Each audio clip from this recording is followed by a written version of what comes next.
नमस्कार मित्रों, मैं आशीष अवस्थी अपने यूट्यूब चैनल शिक्षा पथ में आप सभी का हार्दिक स्वागत एवं अभिनंदन करता हूं।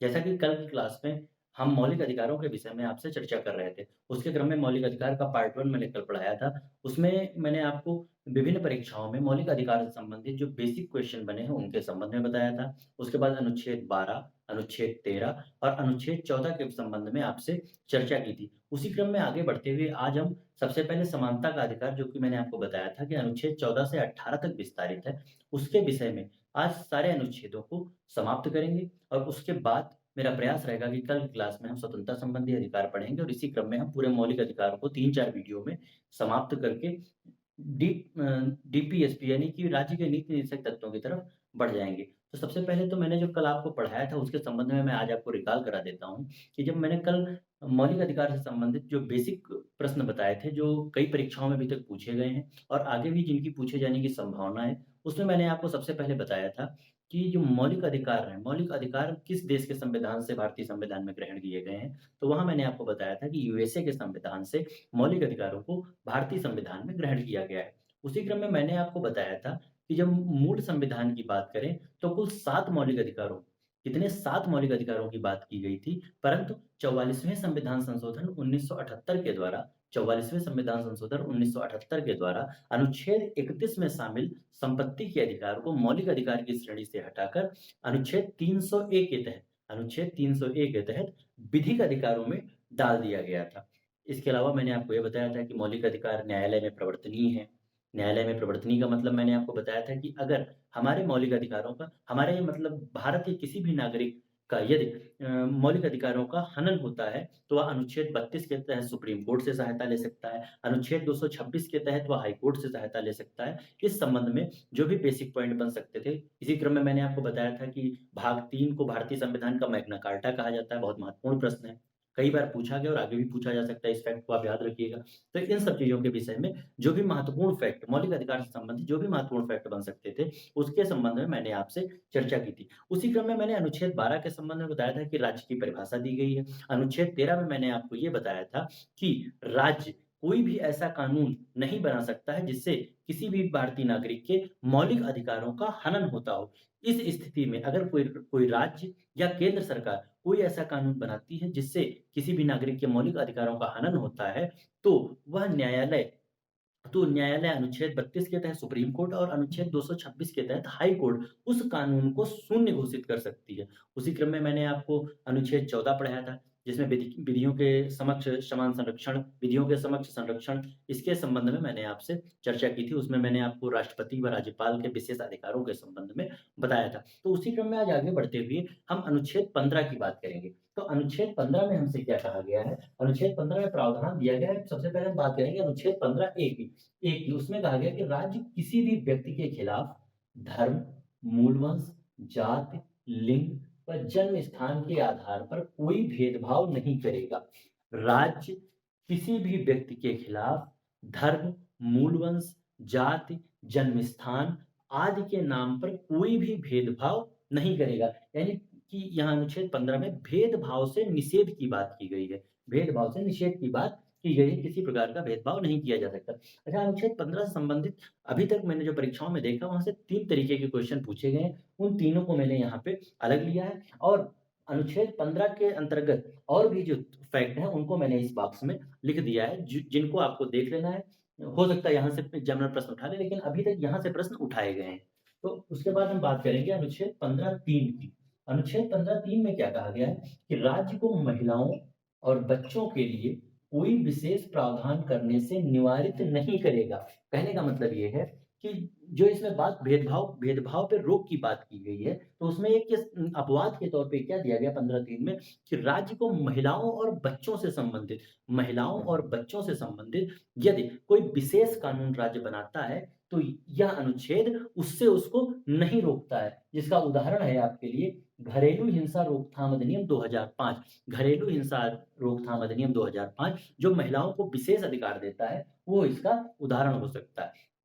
उसके बाद बात करेंगे अनुच्छेद 15(6), बहुत इंपॉर्टेंट है आपके लिए। अनुच्छेद 15(6) यहाँ से इस प्रकार का क्वेश्चन बन सकता है कि ईडब्ल्यूएस यानी कि जो आपकी जो आर्थिक रूप से जो पिछड़े लोग हैं, उनको 10% आरक्षण का प्रावधान 10% आरक्षण का प्रावधान आपके अनुच्छेद 15(6) के तहत किया गया है। और ये जो आपका ईडब्ल्यूएस को 10% आरक्षण का प्रावधान था, इसके संबंध में एक क्वेश्चन और पूछा जाता है कि भारतीय संविधान के किस संविधान संशोधन अधिनियम के तहत ईडब्ल्यूएस को 10% आरक्षण का प्रावधान किया गया है। तो आपको याद रखना है 103वें संविधान संशोधन 2019 के तहत 103वें संविधान संशोधन 2019 के तहत आर्थिक रूप से कमजोर, आर्थिक रूप से पिछड़े लोगों को 10% शैक्षणिक संस्थानों में 10% आरक्षण का प्रावधान किया गया है। तो इसके संबंध में आप याद रखिएगा कि अनुच्छेद 15(6) के तहत। उसके बाद इस अनुच्छेद 15 के संबंध में जो मैंने और भी कुछ महत्वपूर्ण फैक्ट है उनके संबंध में यहाँ पे लिख रखा है। अनुच्छेद 15(2) में क्या कहा गया है? अनुच्छेद 15(2) में कहा गया है कि एक के अतिरिक्त, कहने का मतलब ये है कि धर्म, मूलवंश, जाति, लिंग, जन्म स्थान के अतिरिक्त सार्वजनिक स्थानों पर जाने में किसी प्रकार का कोई भेदभाव नहीं किया जाएगा। कहने का मतलब ये है कि सार्वजनिक स्थानों पर जैसे किसी होटल, रेस्तरां, मंदिर, तालाब आदि स्थानों पर जाने पर किसी से भी राज्य कोई भेदभाव नहीं करेगा। उसके बाद आता है अनुच्छेद 15(4).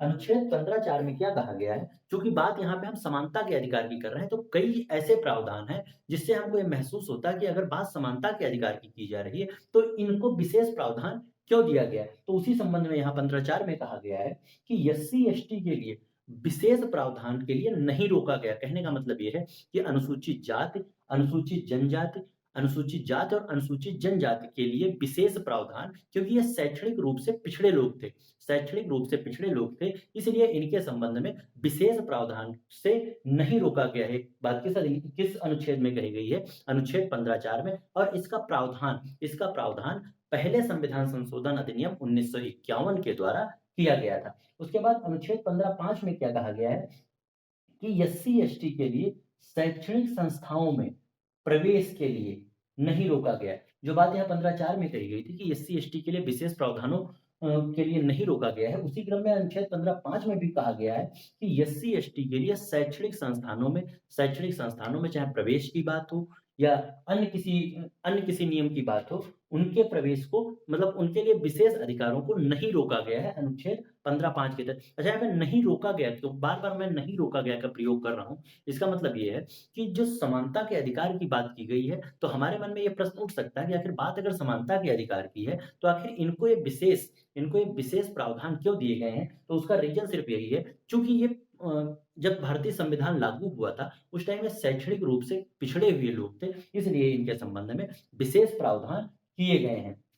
तो जो अनुच्छेद 15(5) में बात कही गई है कि एससी एसटी के शैक्षणिक संस्थाओं में प्रवेश के लिए नहीं रोका गया है, ये बात 93वें संविधान संशोधन 2005 के तहत की कही गई है। अच्छा, इसमें एक बात और है जो कि अपवाद स्वरूप है कि एससी एसटी को शैक्षणिक संस्थाओं में प्रवेश है तो रोका तो नहीं गया है, परंतु जो अल्पसंख्यक शिक्षण संस्थान है, जो अल्पसंख्यकों को शिक्षण संस्थान है, उनमें इनको इस विशेषाधिकार की शर्त अल्पसंख्यक शिक्षण संस्थानों पर लागू नहीं होती है। कहने का मतलब ये है कि अल्पसंख्यक शिक्षण संस्थानों को छोड़कर शेष किसी भी शैक्षणिक संस्थान में एससी एसटी के प्रवेश के लिए बनाए गए विशेष अधिकारों को नहीं रोका गया है। इसके तहत अनुच्छेद 15(5) के तहत। उसके बाद बात हम करेंगे अब जो अनुच्छेद 15 से संबंधित जितने भी फैक्ट बन सकते थे, जिसमें ऊपर के 3 बहुत महत्वपूर्ण है और खास करके अनुच्छेद 15(6), क्योंकि अभी तक इससे प्रश्न उठते थे कि धर्म, मूलवंश, जाति, लिंग, जन्म स्थान के आधार पर नागरिक से किसी प्रकार का भेदभाव नहीं किया जाएगा, परंतु अब यहाँ से प्रश्न उठता है अनुच्छेद 15(6) से, जिसमें ईडब्ल्यूएस यानी कि आर्थिक रूप से पिछड़े लोगों को 10% आरक्षण का प्रावधान भारतीय संविधान के 103वें संविधान संशोधन जो कि 2019 में आया था, उसके तहत ये प्रावधान किया गया है। अब हम बात करेंगे अनुच्छेद 16 की। अनुच्छेद 16 में कहा गया है लोक नियोजन में अवसर की समानता। लोक नियोजन में अवसर की समानता का मतलब क्या है कि लोक नियोजन का मतलब हो गया किसी सरकारी नौकरी में अवसर की समानता, यानी कि सभी को समान अधिकार मिलेंगे। लेकिन यहाँ भी आपके मन में एक प्रश्न उठ सकता है कि अगर लोक नियोजन में अवसर की समानता की बात की गई है, तो आखिर क्यों एससी, एसटी या ओबीसी को क्यों आरक्षण दिया गया, उनको क्यों विशेषाधिकार है, उसके संबंध में भी आगे चर्चा की गई है। तो अनुच्छेद 16(2) में क्या कहा गया है कि धर्म, मूलवंश, जाति, लिंग, जन्म स्थान के आधार पर लोक नियोजन में भेदभाव नहीं होगा। कहने का मतलब ये है कि यहाँ पे जो भेदभाव की बात अनुच्छेद 15(1) में की गई थी कि राज्य किसी से धर्म, जाति, लिंग, जन्म स्थान, मूल वंश के नाम पे भेदभाव नहीं करेगा। उसी क्रम में यहाँ भी ये बात कही गई है अनुच्छेद 16(2) के तहत कि धर्म, मूल वंश, जाति, लिंग, जन्म स्थान के आधार पर लोक नियोजन में, कहने का मतलब है कि किसी सरकारी सेवा में जाने के लिए किसी प्रकार का इनके साथ भेदभाव नहीं होगा। उसके बाद बात करेगी 16(3) में कि राज्य व यूटी अपने यहाँ भर्ती में निवास की शर्तें निर्धारित करने के प्रावधान को रोका नहीं गया है। कहने का मतलब ये है कि अनुच्छेद 16(3) के तहत किसी भी राज्य को अपने यहाँ किसी सरकारी नौकरी में शामिल करने के लिए, किसी सरकारी नौकरी में किसी व्यक्ति को भर्ती करने के लिए निवास की शर्तें बनाने के लिए उस राज्य को स्वतंत्र रखा गया है। वह निवास की शर्तें बना सकता है। कहने का मतलब ये है किसी दूसरे राज्य के अभ्यर्थी के लिए वह कुछ रोके अपने राज्य में सरकारी नियुक्ति में लगा सकता है। उसका प्रावधान किसके तहत किया गया है? अनुच्छेद 16(3) के तहत। फिर अनुच्छेद 16(4) में कहा गया है सरकारी नौकरी में आरक्षण। सरकारी नौकरी में आरक्षण का प्रावधान अनुच्छेद 16(4) में किया गया है। अच्छा, यहाँ पे एक चीज आपके लिए समझना होगा कि अनुच्छेद 16(4) में एससी एसटी के लिए जो आरक्षण का प्रावधान है, जब से भारतीय संविधान लागू हुआ था तभी से एससी के लिए 15% और एसटी के लिए 7.5% आरक्षण का प्रावधान कर दिया गया था। वही बात यहाँ पे कही गई है कि सरकारी नौकरी में आरक्षण का प्रावधान किसके तहत है? अनुच्छेद 16(4) के तहत। फिर अनुच्छेद 16(6) ईडब्ल्यूएस के लिए 10% आरक्षण के लिए नहीं रोका गया है। कहने का मतलब ये है, यहाँ पे हमने बात की थी कि शैक्षणिक 15(6) में शैक्षणिक संस्थाओं में ईडब्ल्यूएस को 10% आरक्षण का प्रावधान कहाँ पे किया गया था? 15(6) में। और इसमें क्या कहा गया है कि 16(6) के तहत ये कहा गया है कि जो लोग आर्थिक रूप से पिछड़े हुए हैं उनको 10% आरक्षण देने के लिए रोका नहीं जाएगा। ये प्रावधान अनुच्छेद 16(6) में किया गया है। अच्छा, इसके संबंध में मैं आपको एक चीज और बता देता हूं कि ईडब्ल्यूएस यानी कि आर्थिक रूप से पिछड़े लोगों के संबंध में यदि आपसे एग्जाम में प्रश्न पूछा जाता है तो वहां दो अनुच्छेदों से पूछा जाएगा। एक आपका अनुच्छेद 15(6) से और दूसरा 16(6) से। तो अगर इसके संबंध में आपसे प्रश्न उठता तो आप इन दोनों अनुच्छेदों को याद रखिएगा। उसके बाद बात आती है अनुच्छेद 17। कम से कम हजारों बार ये प्रश्न आपकी परीक्षा में उठा है कि अनुच्छेद 17 में किस बात का प्रावधान किया गया। तो अनुच्छेद 17 में आप याद रखिएगा, बहुत ही बेसिक क्वेश्चन अभी बन चुका है, इतने एग्जामों में पूछा जा चुका है कि अनुच्छेद 17 में बात की गई है अस्पृश्यता के अंत की। अस्पृश्यता का मतलब होता है छुआछूत, मतलब छुआछूत के अंत का प्रावधान अनुच्छेद 17 में किया गया है। और इसके उदाहरण के तौर पर आप देख सकते हैं, चूंकि अनुसूचित जाति और जनजाति यानी कि एससी और एसटी निवारण अधिनियम 1989 में इसी अस्पृश्यता को रोकने के लिए अनुसूचित जाति यानी कि एससी और अनुसूचित जनजाति यानी कि एसटी की जनजाति निवारण अधिनियम 1989 में लाया गया था।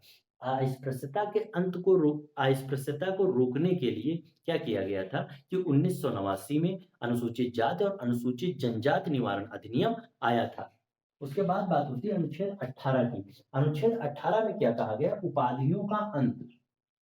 उपाधियों का अंत का मतलब ये है कि आप सैन्य तथा शैक्षणिक उपाधियों के सिवाय सैन्य तथा शैक्षणिक उपाधियां इसके अपवाद हैं। इसके अलावा आप किसी भी अन्य देश से या अन्य किसी प्रकार की उपाधियां धारण नहीं कर सकते हैं। जैसे अगर हम बात करें तो जब यहाँ भारत में लोकतंत्र ना होकर राजशाही शासन था, उसमें विभिन्न प्रकार की उपाधि, जैसे महाराजा की उपाधि थी, अन्य कई प्रकार की उपाधियां जो लोग धारण करते थे, उसके संबंध में यहाँ बात कही गई कि ऐसी कोई उपाधि धारण करने का अधिकार अब नहीं होगा। यह बात अनुच्छेद 18 में कही गई है, उपाधियों का।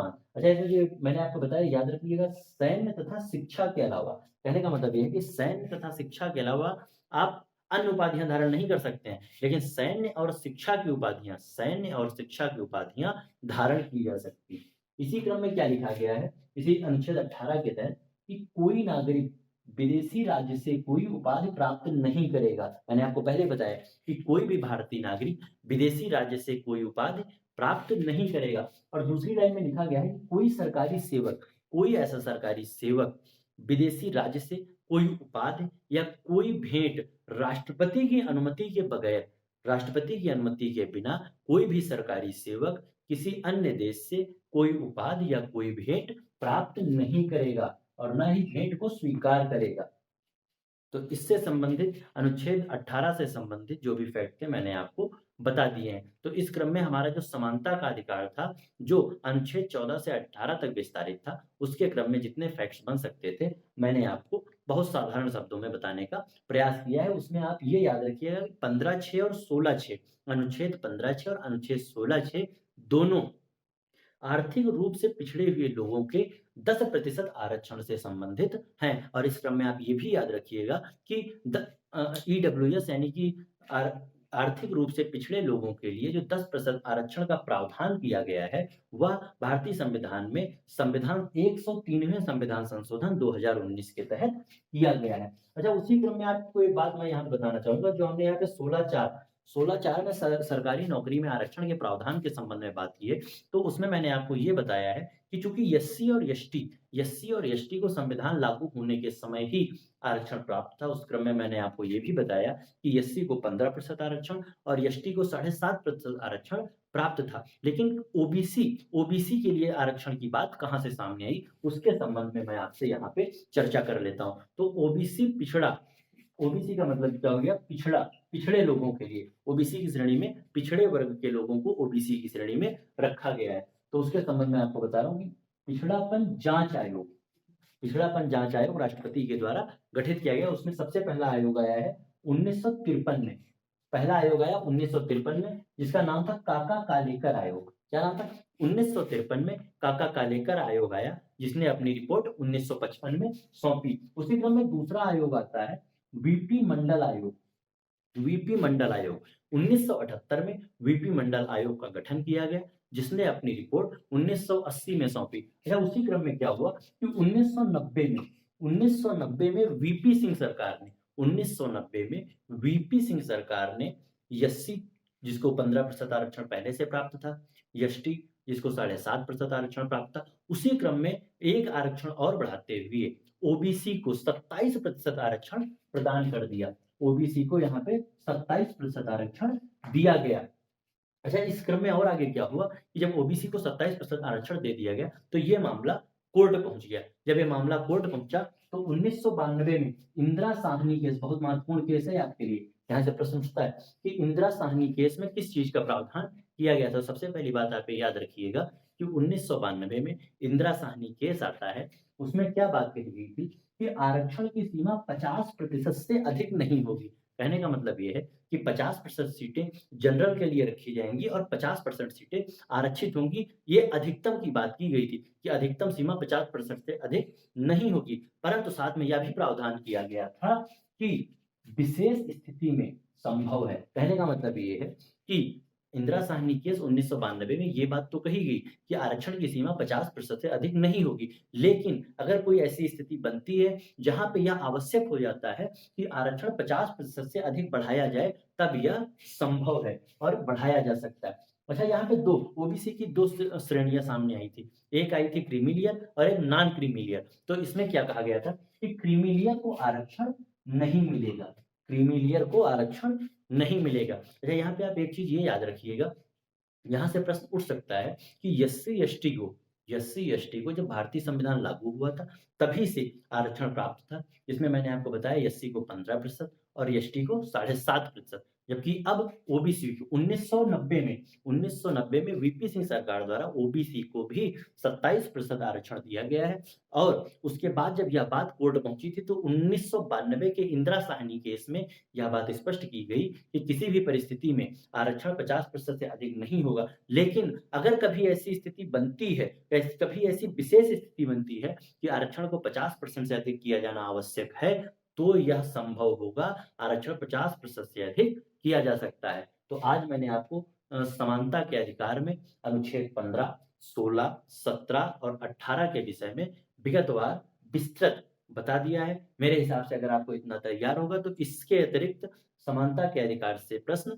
नहीं उठेंगे। चूँकि समानता का अधिकार है बहुत महत्वपूर्ण, जो भी इसमें फैक्ट मैंने बताया बहुत महत्वपूर्ण थे और चूँकि बदलते एग्ज़ाम पैटर्न के हिसाब से एग्ज़ामिनर कहाँ से क्वेश्चन उठा ले कुछ पता नहीं है, इसलिए मैं कोई भी चीज़ छोड़ना नहीं चाह रहा हूँ, इसलिए समय लग रहा है। मौलिक अधिकार पढ़ने में मेरे हिसाब से 2 या 3 क्लासें अभी और लगेंगी। उसके बाद मौलिक अधिकारों से जैसे हम आगे बढ़ जाएँगे, हम जल्दी-जल्दी बाकी चीज़ों को कवर कर लेंगे। तो फिलहाल मेरे हिसाब से समानता के अधिकार जो कि अनुच्छेद 14 से 18 तक विस्तारित था, उसमें जितने महत्वपूर्ण फैक्ट आपके लिए बन सकते थे, मैंने आपको बता दिए हैं। आप इस ओबीसी आयोग से संबंधित जो ओबीसी के आरक्षण से संबंधित जो प्रावधान मैंने यहाँ पे बताए हैं, इसके संबंध में भी आप इसको पढ़ लीजिएगा और इसको याद रखिएगा, यहाँ से भी प्रश्न आपकी परीक्षा में बन सकते हैं। तो फिलहाल आज की क्लास को मैं यहीं पे समाप्त करूँगा। अगर आपको मेरी वीडियो अच्छी लगे, तो कृपया उसको लाइक कीजिए, शेयर कीजिए और मेरे चैनल को सब्सक्राइब कीजिए। बहुत-बहुत धन्यवाद। नमस्कार।